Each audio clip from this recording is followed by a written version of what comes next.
have a movie review. It's actually been some time since I've done a movie review on the channel. Honestly, I can't remember the last one. It might have been. I can't remember if I actually did one for Wakanda Forever last year, but that's genuinely the one that's ringing the bell the most. But yeah, movie reviews, movie talk is definitely something I want to do more on the channel, because it's something I'm very, very passionate about and interested in. And I have a Cineworld Unlimited card, which I'm getting really good use of at the minute, so I think the plan, and let me know if you guys like the sound of this, I think once every like 2 or 3 months I'd like to do like a big like 1 hour plus video reviewing all the movies I saw over the last 3 months, for example. I think that would be pretty good. And I was gonna do that as this video, but I wanted to give this sort of movie the coverage it deserves and give it its own movie, because it definitely deserves it.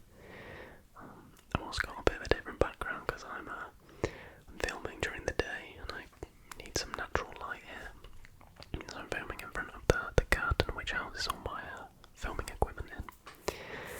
But yes, we are going to be talking about Oppenheimer, evidently Christopher Nolan's latest movie, and I'm going to be giving a review, spoiler free of course, but like there's not really many things to spoil. It's a literal biopic. But as well as giving a review, I'm actually going to begin by just talking about my viewing experience, which I'll just get into now, because essentially I was very lucky and me and a friend went to Leicester Square in London, which if you don't know is like where the UK premieres happen, and there's like 4 cinemas all in this one like square. There's like Cineworld, View, an Odeon, but like 2 Odeons, and the Odeon Lux is where the premiere for the movies is held. And I didn't go to the premiere, but that's the cinema that I went to go and watch Oppenheimer in. Now, first and foremost, it was so cool to see how busy it was. Like, so we got in there with plenty of time and queued up for our popcorn and that. And obviously Barbie came out, and all of the showings of Barbie and Oppenheimer that are on this screen, all of them sold out. And it was just really cool to see, because a part of me felt like, apart from MCU films, that cinema going kind of was dying a little bit. It definitely was hurt by COVID, evidently, but even after COVID restrictions were lifted, I feel like it left a bit of an impact on cinema going as like an activity. But yeah, so that was just so great to see. But anyway, this Odeon Lux cinema, we got in our seats, and there were these like massive, wide, like super comfy recliner seats. And honestly, it was more like a movie theatre than a lot cinemas are just kind of like standard chairs in rows and stuff. This was like a movie theatre, and it was just such a cool experience. Fully packed, fully sold out, and we were watching it in IMAX in 70mm. And not to get super technical, but essentially it just means a far superior quality. And IMAX is how this film was meant to be viewed, because it was shot using IMAX cameras. And it was definitely worth it, to be fair. I'd say watching it in IMAX and IMAX 70mm isn't as, like, it was sort of picked up of all the movie that this is how you have to go and see it in this format, like it's how it was meant to be. But to be honest, I wouldn't say it adds much to the story visually, I would probably say. was the superior sound in IMAX theatres definitely helped with the tension of certain scenes and stuff, and the stakes. And literally, I left the cinema with a thumping headache, and like my heart was like still going. But it was just an incredible experience. So go and watch it in IMAX and 70mm if you can. But I know there's very limited 70mm theatres. But I think this movie was really like a pretty significant moment, regardless of what the actual film is like, which I'll get onto in a little bit. Because Christopher Nolan is like, he's quite old school, and he filmed, is it analog? Is that like he filmed on physical film, which increasingly studios and whatnot film digitally because it's cheaper and easier. But when you film on using film, you get that superior quality. And I believe that the reels for this movie was like 11 miles long or something, and so you film on the reel, you take the information from the film, obviously edit it, and then it gets reprinted back onto film. But yeah, amazing cinema experience. Definitely recommend going to the Odeon Lux in Leicester Square if you get the chance to. I should probably talk a little bit about the actual movie now. I haven't made any notes. It's now, I went and saw it Friday, opening day, and it's now Sunday. Me recording this video should come out on Monday. But yeah, I've got some like headings of the different things to talk about, but I haven't prepared any notes. But I think what I'll start by talking about is what I was most skeptical of going in, and that was the runtime. Any film that is 3 hours long has to earn that, I think. And in my opinion, it did. In my opinion, the pacing of this movie was fantastic. So much ground is covered in the 3 hours, because don't get it wrong, like, this isn't a movie about America developing the nuclear bomb. This is a movie about Oppenheimer, and it really does such a good job of exploring this frankly tortured man's life in the wider context of the sort of Cold War and World Wars that were going on. And really, as someone who has a massive vested interest in history, I couldn't help but just be like astounded by by the movie. I thought it was absolutely fantastic, and I was just so impressed with, like, it's 3 hours long, but the time we spent in each scene was so masterfully done that it really kept the movie moving, and there wasn't a point in the movie I was like, oh, this is dragging, they could have cut this. And reflecting now, I'm really not sure what they would have cut, to be honest, if they had to cut anything. So yeah, did it warrant being 3 hours long? I definitely think it did, personally. But I haven't looked into too many reviews since, because I wanted to give my thoughts before, like, because it's easy to let your views be influenced by things you see. But I did see quite a lot of people on Twitter saying, oh, it was boring and it should have been shorter. I can totally understand that this movie might not be for everybody. Like, I totally get that. But for me, personally, I found it completely and utterly captivating.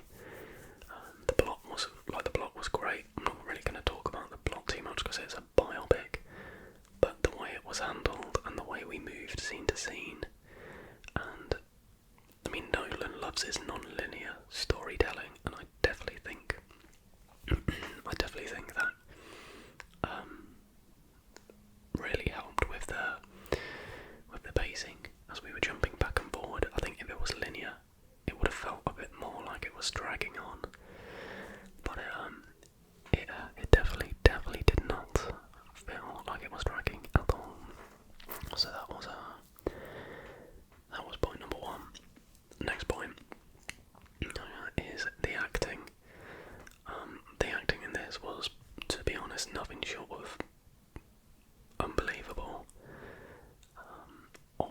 this cast is possibly one of the most stacked casts ever, full of Oscar winners and nominees, etc. But what I was really impressed with was that every major character had a real chance to shine on one moment where you were like, wow, okay, fairs.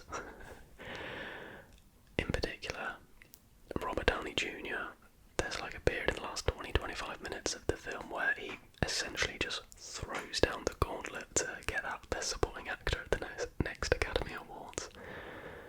He does this little monologue speech where it's like, okay, and I saw an interview with Robert Downey Jr. and he said he was worried that after playing Iron Man for so long he'd lost the ability to act properly kind of thing in dramas.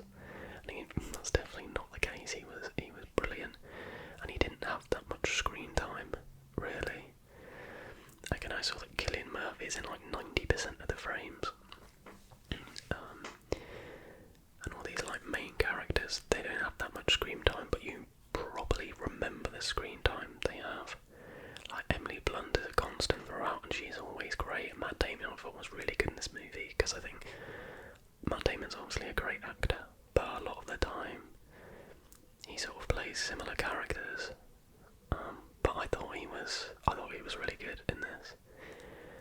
And then there was Rami Malek, huge Oscar-winning actor, was barely in the movie, and it was getting towards the end, and I was like, I'm pretty sure he hasn't said one word yet, but he comes in the last 15 minutes and delivers a bombshell plot-wise, but also a really good performance. So every actor had their time, and I'll obviously finish by talking about Cillian Murphy. I mean, oh my gosh,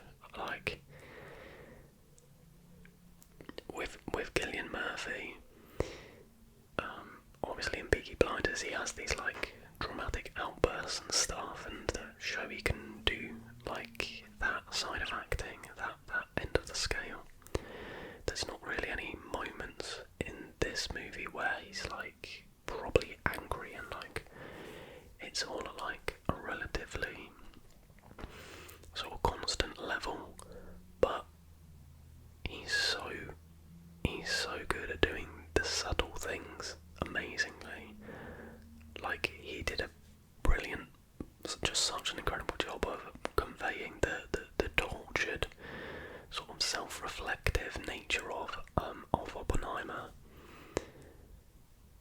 And there were points where the camera just held on his face, zooming into, and you just look in his eyes, and it's just, you're just oh my gosh,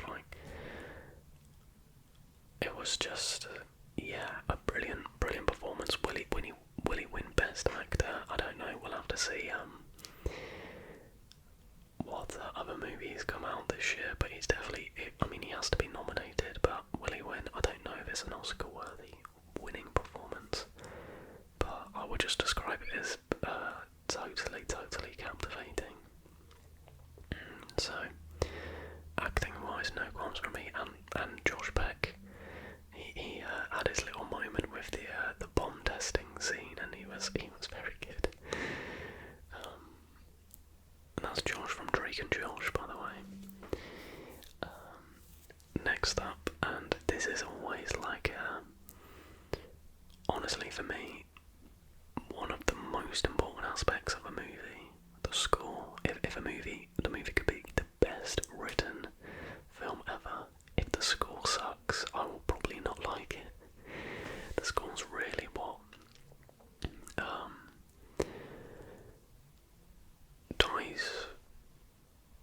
ties the movie together, kind of thing. And Ludwig Göransson smashed it with this. Now, what I will say is,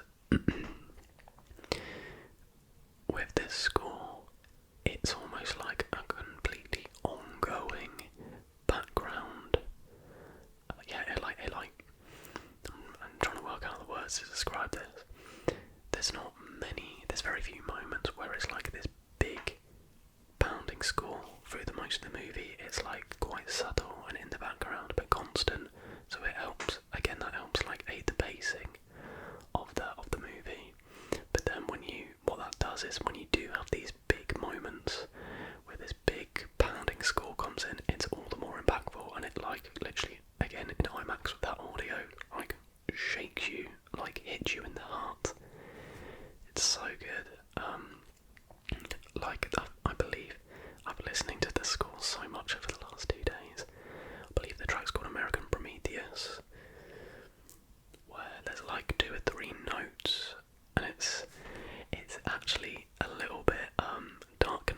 esque with like Oppenheimer's like theme, but it's so good.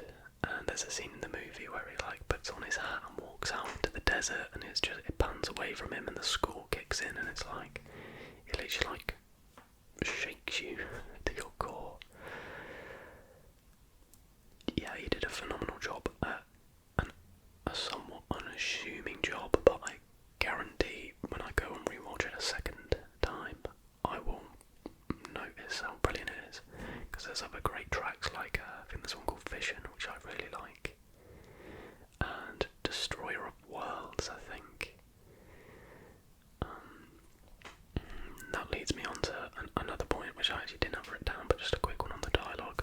The dialogue in this is just incredible. It's just so unbelievably good, and the final line of the movie, I was like, oh damn, okay. Like such an impactful final line, and the score as well. Oh, it's just so good. I genuinely cannot wait to go watch it again. And I feel like I've got to go rewatch it again in IMAX just to have that sound. Although I might go to a normal cinema to like compare them a little bit. I'll talk a little bit about the cinematography as well. I mean, yeah, it was just fantastic, especially the Los Alamos setting was so great. And look, visually, consistently across the movie, it's by far Nolan's most spectacular. Oh no, by far not Nolan's most spectacular, is that right? It's not by any means his best visual film, is what I'm trying to say. But there are, again, because a lot of it is just conversations and in like the courtrooms and stuff. But then I think, again, what that does is you have the movies like there, so then when you have the peak, like climax moments, they're all the more impactful. And I mean the practical explosion was just, it was like beautiful. It was almost like hypnotic to watch it sort of bellowing around and sort of unfolding. There were just, yeah, and I mean, it's not really cinematography, but the two very much go hand in hand in this film. The sound design in this was just absolutely unbelievable. Certain moments, like when Oppenheimer's having like visions and stuff, and he's seeing like the stars and he's like envisioning the reactions of like protons, electrons, whatever it is. But the sound that accompanies that is like, again, it gets your heart going so much. Like they smashed it with that. Like, overall, I would say it's just a fully immersive, captivating biopic with some stellar climactic moments that are so impactful and masterfully done, essentially, is what I would. So yes, a lot of people may describe this as boring because it leans more on the, you know, the dialogue side of things. I did not find this boring one bit. Honestly, I thought it was fantastic, absolutely fantastic. Now I'll finish by talking about, do I think it's Nolan's best film? No. I think even after a couple of more rewatches, I won't put it above Interstellar. I have to say, I think Inception is better, but this definitely has a good case for top 3. I don't want to definitely say it's top 3 just now, because I can't do that after one watch when I've, you know, quite biased, had like an incredible viewing experience. I need to just watch it again now that the sort of hype has run out, so to speak. For me, I mean, Interstellar is my favourite movie of all time, so it's never gonna, I don't think anything's ever gonna top it. This movie is definitely better than Dunkirk. Is it better than The Prestige? I'd make the case, yes, probably. The Prestige does have obviously one of the best twists in cinema history, you could